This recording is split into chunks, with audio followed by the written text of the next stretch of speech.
سلام تعنا هبلنا زخبركم بتخطاتلتي تلفزيون تግራይ نقطري ساعة 6 فرانس حزنا معلتاو زيناتات حجنا قريبنا لنا زيناتات ساعة بمراحنا تغلط قفله بملكت ቋንቋ ሰለሞን ኃይሉ ምስ መላእ ሶምያ ስቱዲዮ ቴሌቪዥን ትግራይ በመኾን ሓቢርናኩም ጻንሒት ክንገብሪና ክሳብ ወዳታም ሳና ጻንሒኩም ክትከታተሉ ድማ ብኽብሪ ዓዲመ ናብ ፈላማዊ ዜና ከስገረኩም زغربنا يحطو فتحون قبون كوان تخونا زغربنا له من قد جنا تخكل يكونون لهم أب أرمع إسرائيل كل تنزر كبو سراوي تجرين توم سراوي تنزز بلو أب زحلف سومن أب كتما مغلى زكايد وسلمة وسلفين مجمجم أب درش حول سماتات أب زكايد ومدرخي وهاي السلاسي جبر مكيل كم صعب كهربوي عملاتن أمرارحن أرمع إسرائيل قلتنا بزحالف سومن زكايد وسلفي مسرت جيرم كاب تحت إسكابل علي إننا جمجمو كم زت صنحن نازم درخات مزازم دما أبى كتما مقله أدرش حاول سماعات كم زت خايدة أزاز أرمع إسرائيل قلتن تجادلي جبر السلاسي بلاي يجلس برجمات درجة بخفل سراوي درجة بكور درجة إلوون بأرم درجة تحتنا ونوين تكايدنا كأرام زقبوا أخرام كن كتلو زقبنا من قدن عن فتمون كن كتل سلا زقبنا أحسرنا نقوم بموت هاي مالتيو بالزبل باب درجو ناس ما يطلوا زقنا مدرخيو سلا ذي السوت وتقاليلو ناي فلسراويت ناي كور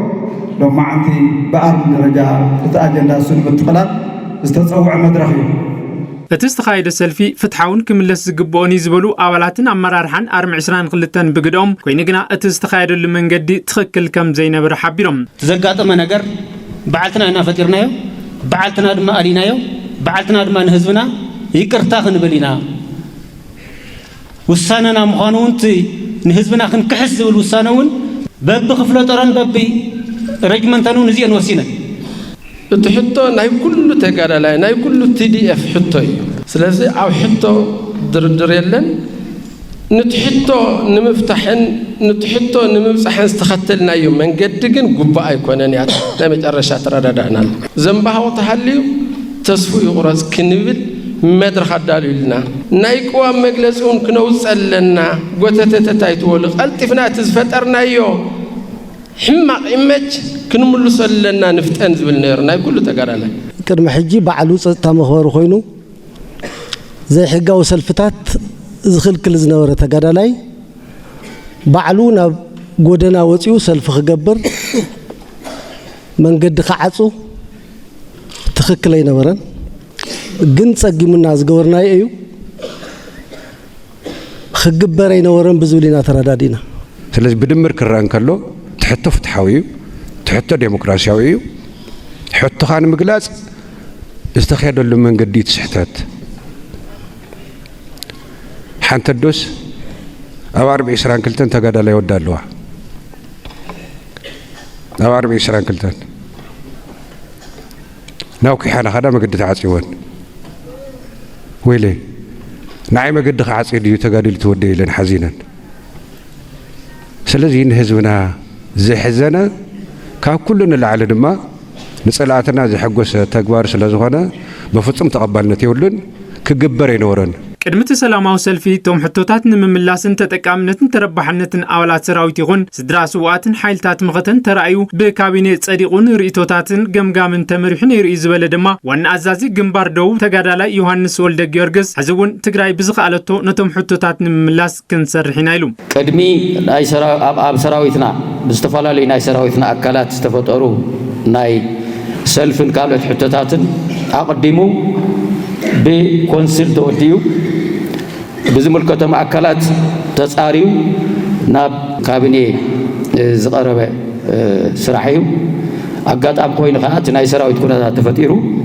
تكابيني خا ريو أصدي أولو كم سراويت مساهم كوينا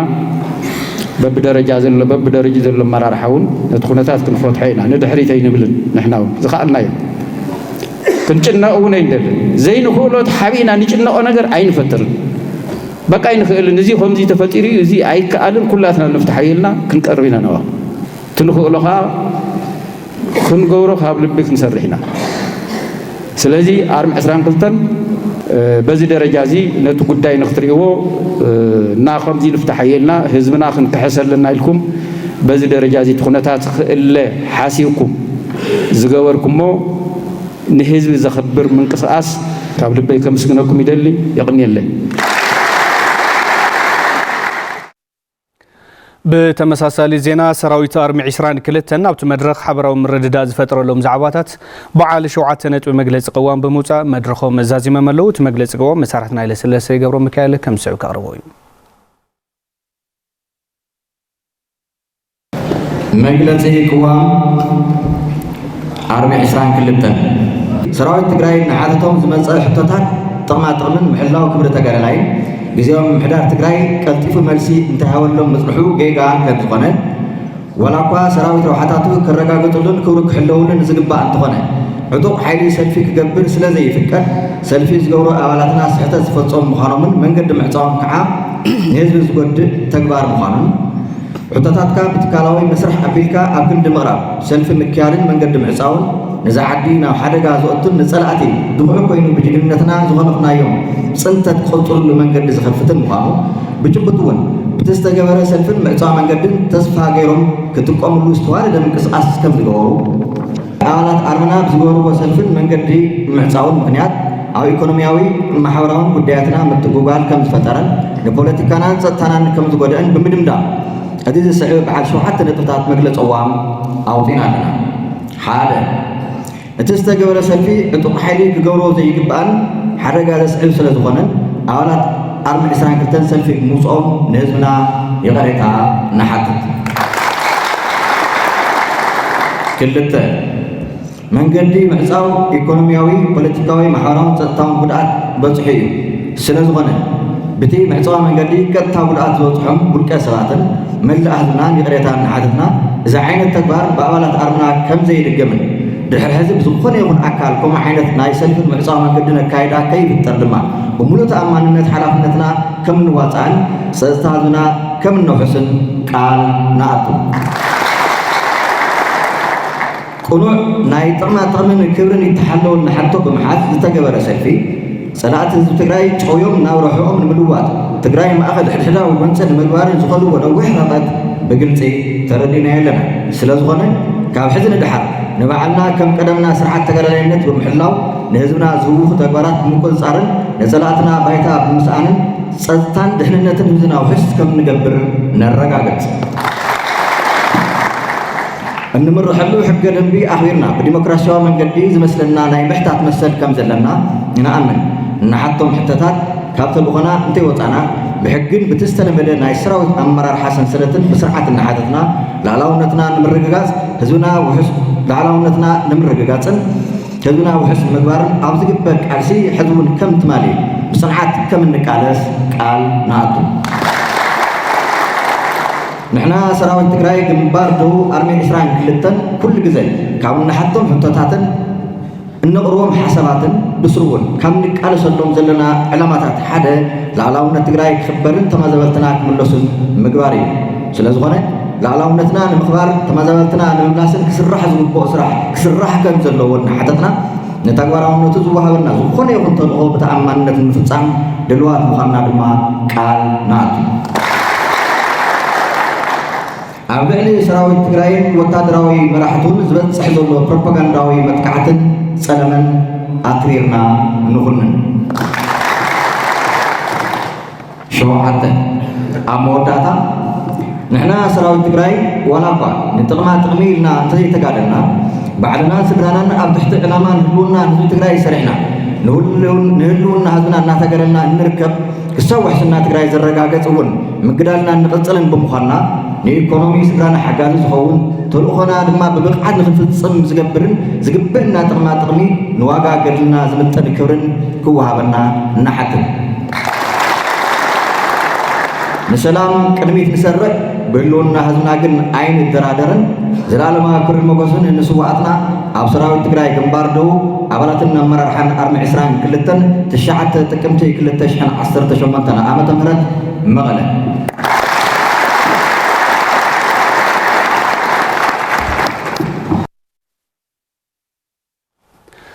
حرستوت وردا امبالاجه طابع عصلان عيبان بلان انترناشونال بزقربلهم بايو بلانتن بايو سويلن زتبهلو لمعونه حمد زوسخوتاوتات تطقيمهم بكلاستر مرزر اسرناي بمزرعهم زحشه مهرتك حفسو تصبيت كم زغبرو غليصوم منستر حرشا زركبهم ببيرو حرشان هافتي تفطرون تግራይ استمرح ጉጅለ አበ ወረዳ امبالاجه طابع عصلان عيبان ابتوم زراتي عوده الساليطو يمان حلف توسخلو በፕላን ኢንተርናሽናል ኢትዮጵያ ተሐግዞም በምርምር ተደገፉ እታወታት ሕርሻ በመጥቀሞም ዝሓሸ ምህርትን ምሕፋስ ተስፋ ከም ዘለዎም በክላስተር ተወዲቦም ምርዘር እስርናይን አብይ ዓተርን ዝዘርኡ ሓረስቶት ወረዳ እምባላጀ ጣብያታት ዓጸላን አይባን ተዛሪቦም በፕላን ኢንተርናሽናል ፈሳስ መዳወሪያ ቀርቡና በውብሉውን በዩኒቨርሲቲ መቀለ ንዓቅም ምዕባይ ስልጠና ሓደ ማዕልቱናዩ ናይ ዘር አቅርቦት ድማ በዶክተር አዲሱ ድቃረበ ዘሪ ያው ተሁናይና ማለት እዩ 4 ጊዜ حرسنا 5 ጊዜ ናዘርና በመስመር ይዘርናውን ዛ ባይ ፕላንት ወቃ ፈሳስ መዳሪያ ፈሳስ ምግቢ መስአቴና ለግን ያው ካብ 2-3 ከሽከሽ ዳአቲ ነበረ ዓሚ ናው 8 ሚታይ ይخلي 8 ከሽከሽ ሃምዝ ሰው ሓሙዳ ሕክምና ተወስርካዮ ድኾን ፈውስ ድግንዮ ካብዚ ደቀ ቅርስ ነረ ናው ቆጽል ሰፍሕ ኮይኑ አውዘን ባይ ፕላንት ይጠቀምናልን ቦታ ተወሰነ ናይ ሕማማት ምልክታት ነው ባይ ፕላንት አው ተጠቀምናል ግን ምንም እስከ አኸዝ ምልክት የረናይ ማለት ካእግሩ ሕዙ ካብ ርእሱ ጠቃም በመኻኑ ታጽገበ ካንጀራስ ካብ አምጎጋትና ልፍለጥ ልባልዩ ካብ እግሩ ሕዙ ካብ ርእሱ ስለለሓዘ ብጣዕሚ ደስተኛታት ኮይናት ከም ሓረስታት ድልዓለ ኮይኑ ተዓዝብና የንህና ማለት እዩ ስለዚ እዚ ጥራሕ ንሕና ታየና ንብል ብሰገዛው ቀርብ ነውዎ መተሓባበሪ ሆርቲካልቸር እትወረዳ አይተ ደስበለጣሰው ኣብ 145 ክላስተራት ክትቀምሉ ካብ ዝጸንሑ ዓይነታት ድኽዒ ብተወሳኺ ኣብተን 98 ክላስተራት ባዮፕላንት ዝተባህለ ምህርቲ ዘሰስን እታወት ሕርሻ ከም ዝተጠቕሙ ይሕብረው ናይ ባዮፕላንት ላ 18 ሊትሮ ተጠቅምና ኣለና ካብ ብምቕጻል እንደገና 15 ኩንታል ሙርዘሪ ቦሩ ልባል ዓሌት ተጠቅምና ኣለና ብተወሳኺ እንደገና ናይ ኮምፖስት 21 ልዕሊ 21 ሓረስቶት ኮምፖስት 21 ተጠቅሞም ኣለው ወረዳ እምባላጀ ልዕሊ 9000 ሄክታር ተሓራሲ መሬት ኣለዎ ዝበሉ ሓላፊ ዘፈር ቁጠባን ምክትል ኣመሓዳርን እትወረዳ አይተ ትግል ጸጋይ ካብዚ እቲ 50 ሚታዊት ብምሩጽ ዘርኢ ስርናይ ተሸፊኑ መህላው በመጥቃስ በብርቂ ወረዳ ልዕሊ 200,000 ኩንታል ምህርቲ ክሕፋስ ትጽቢት ይግበር ኢሎም ወረዳ እምባላጀ 9108 ሄክታር ኣለዎ ካብዚ 9108 ሄክታር ልዕሊ 50% ከባቢ 5000 ሄክታር ኣብ ናይ አንድ ዝራእቲ ስርናይ መፍራይነት ይሰርሕ ማለት እዩ በዚ መሰረት ገይሩ ናይ መፍራይነት ብጽሬት ብመጠን ወረዳ ልዕሊ 200,000 ኩንታል ክንረክብ ኣብ ላዕሊ ታሕት ንርከብ ማለት እዩ ኣብ ኢንስቲትዩት ምርምር ሕርሻ ትግራይ ተመራማሪ አይተ ይርጋ በላይ በወገኖም ንእንታይነት እቶም ሓደሽቲ እታወታት የብርሁም እዚ ባዮሶይል ይበሃል ባዮሶይል ዜድ ኣብ ሓመድ ዝግበር ማለት እዩ ሕዚ ጠሚቕና ኢና ባይቶ ሕውየት ሓመድ ኢና ጠሚቕና ያለና ማለት ሓድሽ ስሙ ሂውና ያለና ማለት እዩ እዚ ከዓ ኣብቲ ቆጽሊ ወይ ድማ ጨንፈር ዝግበር ማለት እዩ ባዮፕላንት ዜድ ዝበሃል ማለት እዩ እዚ ከዓ ፍርያ ሰሰን ምህርቲ ኢና ያለና ሰሰን ፍርያት ኢልና ያለና ሓድሽ ስሙ ሂውና ያለና ማለት እዩ ትግርኛም ተክጥዕመና ኢልና ኢና ሕውየት ሓመድ ድበሃል ታዩ ጥዕና ሓመድ ስለዝውስኽ ሓመድ ልሙዕነ ስለዝውስኽ ኣብኡ ዘለው ተሃዋስያን ኣብ ሓመድ ዘለው ስለዘናቃቅሕልና ኣብኡ ዘለው ንጥረ ነገራት ከዓ ላብ ተጠቃምነት ስለዘቀይረልና ማለት እዩ ሕውየት ሓመድ ኢና ነና ስለዚ ቅድሚ ሰሙን ያትግበር ኣብ ሓመድ ማለት እዩ ጠልና ሪኢና ማለት እዩ እዚኣ ከዓ ምዘራእና ድሕር 30 መዓልቲ ማለት እዩ ለየና ዓይነቱ ክሮፒ ለየና ዓይነቱ ዝራእቲ ዝብል ከዓ ለኩሉ ሓላፊ ቢሮ ሕርሻን ሃፍቲ ተፈጥሮን ትግራይ ዶክተር ኢያስ አብርሃም ቀረብ ዘርአን ምርግጋጽ ልሙዕነት ሓመድን ንምስሳን ምህርቲ ወሳኒ ይብሎም ዘርኢ ለይብል ሓረስታይ ደርጋ ዘይብሉ ማለት እዩ ዘርኢ ኣይብላዕ ይቁርጠሚ ስለዚህ ሓንቲ ዓባይ ቴክኖሎጂ ዘርኢያ ማለት እዩ ወሳኒት ተኻለይቲ ድማ መሬት ያ መሬት ልሙዕነት መሬት የልማዕኻይ ያው ላትዛረብካ ትውዕል እምበ ትርጉም የብላይ ሓንቲ ጥዕና ምሕላው ናይታ መሬት ተኻለይቲ ድማ ታ መሬት ልምዕነታ ሙሳኽ ኣብ ዩኒቨርሲቲ መቐለ መተሓባበሪ ዘርኢ ፓርትነርሽፕ ኢትዮጵያ ዶክተር አዲስ አብርሃ ድማ ቀረብ ዘርኢ ንምምላእ ጻዕርታት ይግበራል ኢሎም ናይ ዘርኢ ማሕበራት እናጠናኸርካ ዘርኢ ዓርስኻ ንምኻል ኣብ ዝግበር ስራሕቲ ብዙሕ ስራሕትና ሰርሐ መጽዩ ብዙሕ ተፈላለዩ ማሕበራት ወዲቡ ክሳብ ዩኒናት ማለት እዩ ምስ ኤቲአይ ምስ ግብር ቢሮ ሕርሻ ምዃን ማለት እዩ ስልጠና ተዋሂቦም እዩ እቲ ዝሃብናዮም ስልጠና ብተግባር እዮም ርዮምና ንዮ ሕርሻ መሰረት ኩሎም ዓውድታት እዩ ዝበሉ ኣብ ሚኒስትር ሕርሻ ፌደራሊ ኣማኻሪ ሚኒስትር ዴታ አይተ ደረጃ አሳምነው በወገኖም ተጠቃምነት ምህርቲ ዘሰስን እታወት ሕርሻ ንምቅራብ ድልውነቶም አረጋግጠው ግብርና ህዝባችንን የሚመግብ ግብርና ኤክስፖርት የሚያመጣ ሕርሻ ህዝብና ዝምግብ ምንጭ ሰደድን ፍልፍል እታወት ኢንዱስትሪን እዩ ካብ ሓፈሻው እቶት ሃገርና እቲ ሓደ ሲሶ ዝሽፍን ዓንድ ቆጠባና እዩ ባዮሶይልን ባዮፕላንትን ንሓረስቶት ዘተዋውፅት ክቦ ይኽእል ብመሰረት መምርሒ ይጥቀመሉ ኣለዎ ዘድልኩም ንምቅራብ ድማ ድልውነተይ የረጋግጸልኩም ለማቅረብ ከጎናችሁ ያለን መሆኑን ላረጋግጥላችሁ ወዳለሁ حرستوت وردا صنبلا ملؤ التاوتات تقيمون بكلاستر الزرع وعفون اب صبق بركع بيت كم زركبن زحشه مهرتين محفاز تثبيت كم زغبرون غليصوم اب وردا صنبلا لعلي 8500 هكتار مريت بكلاستر زراعتي كم زتشفن دما حلافي بيت صحفه زفر كتباتا وردا ايت برنبراس برها غليصوم እቲ ዝራእቲ تعرفون بدقف ጽዕንቶ ምላሽ ልማዓት ፕሮጀክት ምዕራፍ 2 ዝተባለ ትካል ገባር ሰናይ ዝተዋሃበ ምሩጽ ዘርኢ ከም ዝኾነን እዚ ናብ ካልኦት ጣብያታት ተወረዳ ንምግፋሕ ዝዓለመ ሓረስቶት ሰሙያን ሕርሻን ዝርከብዎም ዑደት ተሳሊጠሎ ከም ጸብጻብ መልስ አባዲ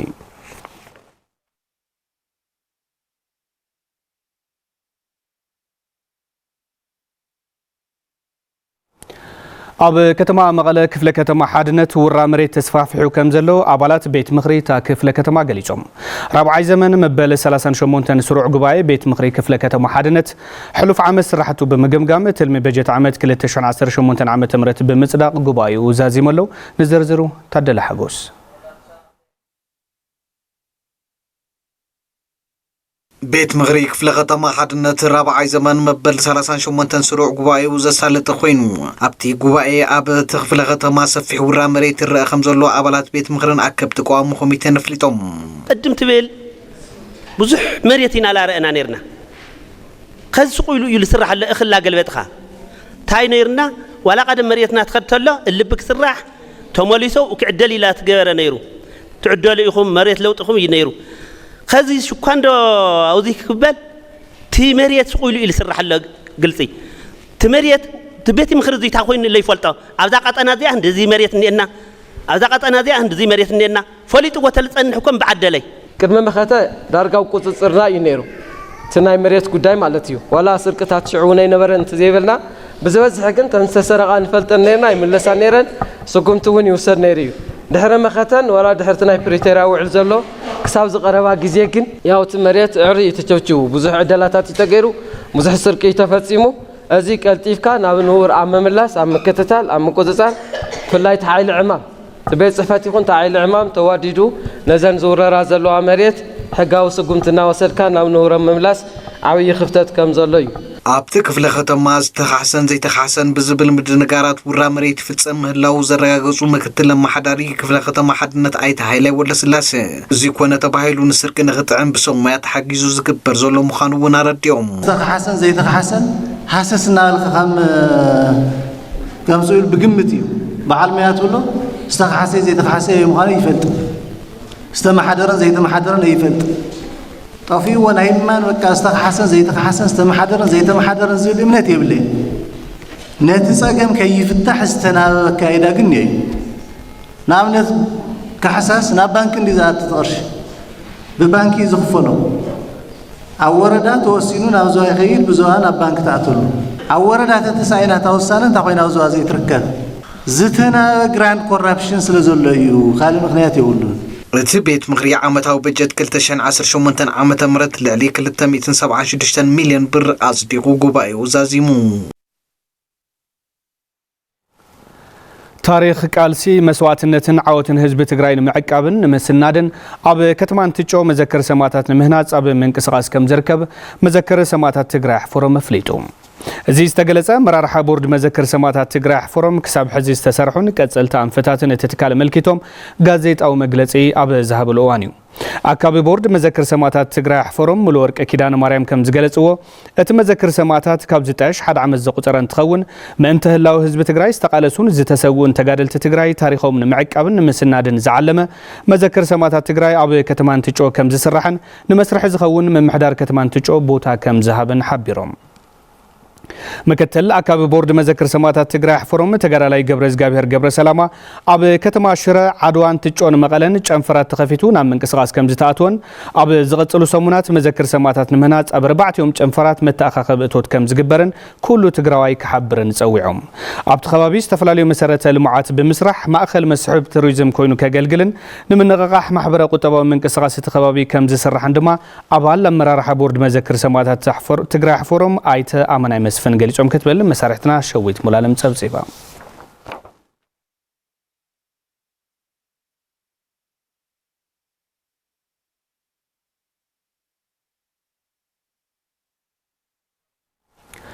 بنيو تكنولوجيز تدالو مويا بلاتفورم تقمت تشعته كل تشحن 18 عام تمرت علاو خوينو مويا بلاتفورم تقلقلتي سرح عدل زرخ بلو بايتا زمچاچو كم زخونن نممهار اتوت نمعباين كيلاتات ناب زچبت وصيت نمبصحن زحجز مخانو اكايد سراحه تكاله دانيال ارغاو غليصوم مكتل حلافي بيرو ساينس تكنولوجي دكتور غبر مسقل غبر مريم ديجيتال تكنولوجي بوحد انفستمنت زلعله بركتو زلو سلازخونه ابز مداي زخالنا يودغف كنغبرين ايلوم قصالاي غعزونا بديجيتال تكنولوجي استدغف سلازخون بفلاي مناسي ابز تكنولوجي كنطفو كم زغبا دكتور غبر مسقل رديوم نيو تكنولوجي بخلتشان 15 عام تمرت بحمشت ابالات تمسريتو اب ممعوال سوفتوير زنطف زلو تكاليو كم صبصاب يورشليم غبر مدن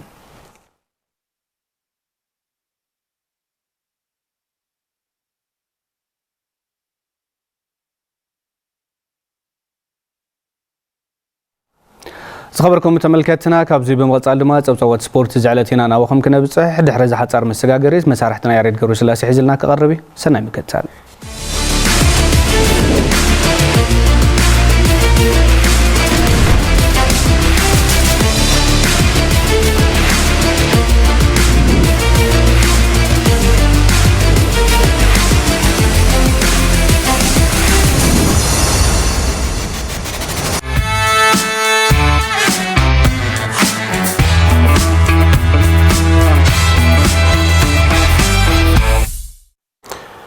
طعنا بالله تملكتنا دحندو صنيحكم زيناتات سبورت ساعات حيزه قريبه ياريد غبر እግዚአብሔር مستم زيناتات سبورت حبيركم لكم فلما ناب حبرتات وشت عندك سجر غانتا بشكليتا رايت ماي شدشته بشكليتنياتات ناب كورسو كم زعبيت غليصا غانتا بشكليتا رايت ماي عدغرات اب عبيت بشكليتا تግራይ ጽቡ منقسقاس ካብ ዝገብራ ዘለዋ ጋንታትያ ሓበን ካሕሳይ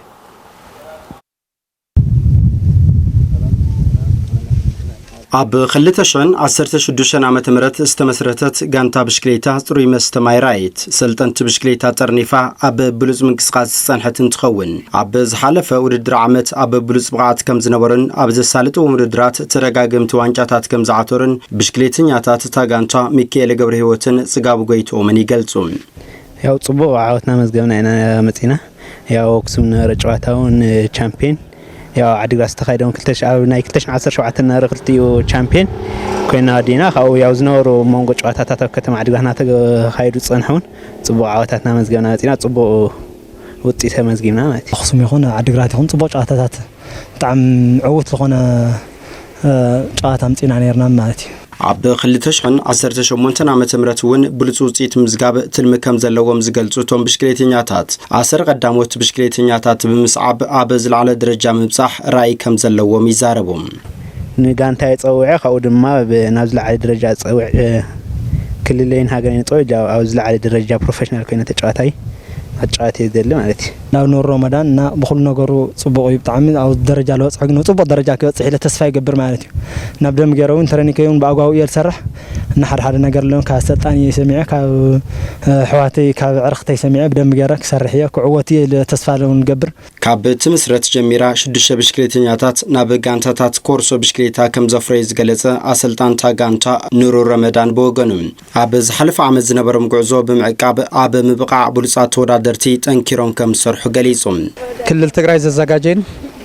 ዋንጫው ሲናይና ጠቅላላ 5 ዋንጫው ሲና ብት 2017 ለዓለ ውጽኢት ጽቡቅ ውጽኢት ኢና ምጽና ዘርውን ቆልዑትና ናብ ትራንስ ጉና ያው ናውታት ቆልዑን ያው ከይዶምና ጽቡቅ ውጽኢት ኢና ምጽና ይልና ንሕስብ ምናልባት ካብ 2016 ጀሚርና 6 ቆልዑት ናብ ጉና ናብ ትራንስ سددنا يوم قلعو نيو مالتي ፋብሪካ ጽሩይ መስተ ማይ ራይት ወጻይታቶም ሸፊና ኣብ ዝካየድ ውድድራት ክሳተፉ ምግባራ ዘመስገኑ አባላት ጋንታ ቀጻሊ ዝጎደሎም መወዳደር ብሽክሌታ መደቀስን ምግብን ክማለሎም ወን ይሓቱም ያው ተከለውንሱ ከነመስገኑ እንደሊና በሐደ ሐደ ነገራት ብትንخዶ አካይዳታት ጽቡቅ አይነት ሐገዝ ገርልና ነይሩ ንሳትኑን ተን ናይ ትራንስፖርትና ተን አክሱም ከና ንሳተፈን ዝነበርና ጽቡቅ አይነት ባጀት ምናምን ክሳገርና ጽቡቅ አይነት ክሳገርና እዩ እዚ ብዙሕ ችግራት ነና ምሳሕ ቁርስ ድራር ሙሉእ ይኾነ ሙሉእ መዓልቲ ይኾነ ነይሩ خዚ ብዙሕ ጎደለታት ነና ማለት እዩ ሳይክል ምሳሕ ጠቅላላ አልጋ ሻወር ማይ ሁሉ ነገር ስፖርተኛ ኮይኑስ ግዴታ ሻወር ሁሉ ነገር ታስም ጽፉፍ ኮይኑ እንትን ቅጽል ይለሎ ስፖርት ወርልድ ቴኳንዶ ዝሓሸ ስነ ምግባር ክትውንን ዘኽእሉ ኢሎም ሰልጠንቲ ዘመን ብርሃነ ኣብ ምረቃ ስልጠና ወርልድ ቴኳንዶ ተረኺቡ ዝርዝር ዳሊናሎ ከም ሰዓብ ቀረብ እዩ ዳግም ብርሃንን አርቴማ ዓወትን ኣብ ማእከል መሰልጠን ቴኳንዶ ሄሮ ስልጠና ቴኳንዶ ኮስሉ ድሕሪ ምጽናሕ ንምረቃ ዝበቕዑ ኮይኖም በታዕውደ ስፖርት ዝወሰድዎ ስልጠና ዝሓሸ ስነ ምግባርን ዓርሰ እምነትን ክውንኑ ከም ዘኽእሎም ይዛረቡ ስነ ምግባር ይሕዝሉ ኸያ ለውጥ ለርኸየልያ ኮለ ቀደም ኮንፊደንስ ይነበረኒ ሕዚ ግን ቴኳንዶ ምሳተፉ ኮንፊደንስ ረኸየ እና ቴኳንዶ በመታይ ብጣዕሚ ጠቕሚን በይ ጎዲኒ ልብል ሓሰብ ይብል ደስ ይልኒ በቃ ካብ ሄሮ ልትስካንዶስ ሕውነት ነገር ትመሃር እና ጻይለ ትመሓይሽኻ ትምህርቲ ካለት ትመሓይሽኻ ሰገናት ኣብ ዝደለይዎ ዓውደ ስፖርት ክሳተፉ ወለድን ደቆም ከበረታትዕዎም ከም ዘለዎም እውን ይገልጹ ወለዲ ቴኳንዶስ ንደቆምስ ከምህሩ እዞም ቆልዑስ ለ ከም ቴኳንዶ ምሳተዩ ክመሓይሽ እዮም ያው ናሂሮ ለቴኳንዶ ብምተው ናሂሮ ጥራሕ ለይኾነስ ለኻሊዮም ብምተው ስነ ምግባሮም ክዕሪ ይኽእልዮም ብፍላይ ሰገናት ካብ ንኡስ ዕድሚኦም ጀሚሮም ብዝደለይዎ ዓይነት ስፖርት ስልጠና ወሲዶም ብትምህርቲ ይኹን ብቐጻሊ ኣብ ዝተዋፈሩሉ ዓውዲ ውፅኢታውያን ክኾኑ ደገፍ ወለዲ ኣገዳሲ ምዃኑ ዝገለጹ ድማ ወለዲ እዮም ውላደይ እዚ ምስልጣኑ ሓደ ጥዕንዑ ልተሃለወ ይኾን ከላይ ኣብ ስነ ምግባር እውን ለዓበየ ለኣብ ትምህርቱ ይኹን ኩሉ ብቕዓት ለለዎ ስፖርት እዩ ያው ሓደ ናይ ስፖርት ኣካል ስለሆነ ስነ ምግባር ከላይ ትምህርቲ ጥዕና ካብ ሓደ ነገራት ካብ ሱስ ካብ ሕማቅ ነገራት እውን ያው ከድሕር ኢለ ውላደይ ኣብዚ ብምእታዋ ብጣዕሚ ጽቡቕ ስነ ምግባር እያ ተማሂራ ብጣዕሚ ጽቡቕ እዩ ኢለ ልሓስብ ስፖርት ወርልድ ቴኳንዶ ብቑዕ ዜጋ ኣብ ምፍራይ ኣበርክቶ ልዑል ምዃኑ ዝገለጸ ድማ ኣሰልጣኒት ማእከል መሰልጠኒ ሳቦም ማዕርግ ታደለ እዩ ቴኳንዶ ካብዞም ኔውል ባህል ስፖርት ናይ ኦሎምፒክ ስፖርት ሓደ እዩ ብቑዕ ዜጋ ንምፍራይ ብስነ ስርዓት بكل نجار التهانة أولده بتعناو بكل نجار التهانة أولده لمفتر علموا تفتر سبورتي بمن معينة درجة من معينة صوتا عندما ليفلي عين سبورت هينو كنا بني نخلنا أول على نهر المسألة هينا نجنا لو زنا وجد در علم لما تايد سرح سبورتي بخلت أدفانتج نصرح نخلنا سبورت زي مالتي معهل مسألة تاني ورد تيكوان هيرو باستفلالي معاتقو كسلت رمز أنها لعلم 5 سنوات أمر رغم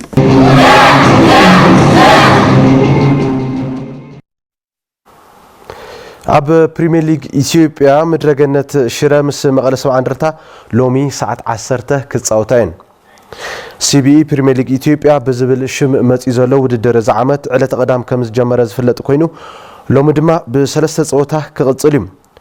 ኣብ ሃዋሳ ስታዲየም ዝካየድ ጸወታ ምድረገነት ሽረ ምስ መቐለ 70 እንደርታ እቲ ሓደ ጸወታ እዩ ዝግጥም ሰዓት 10 ክጅምር ከሎ መቐለ 70 እንደርታ ዝውውር ተጻወትን ኣሰልጠንትን ክሳብ ትማል ምሸት ክትጸድቕ ኣምስያ ሽማ ብምቕያር ብኣሰልጣኒ ዳንኤል ፀሃየ ተመሪሓ መጽያ ዘላ ሽረ ብጌታቸው ዳዊት ንትምራሕ መቐለ 70 እንደርታ ትገጥመሉ ተጸባይ ጸወታ እዩ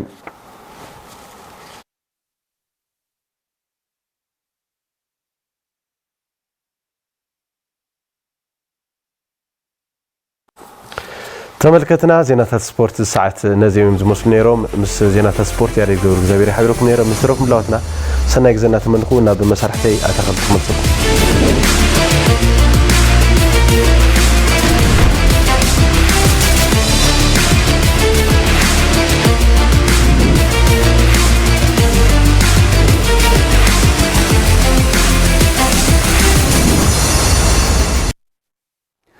ፀብፃባት ስፖርት ተኸታቲልና ተመሊስና ዝኸበርኩም ተመልከትና ፀብፃባት ስፖርት ንዘቕረበልና መሳርሕትና ያሬድ ገብረ ዝገበር ብምስጋና ዕለታዊ ዜናታትና ኣብዚ ክንዛዝም ስለ ትምክትታልኩም ክብረት ያብልና በብዘለኹሞ ብሩኽ መዓልቲ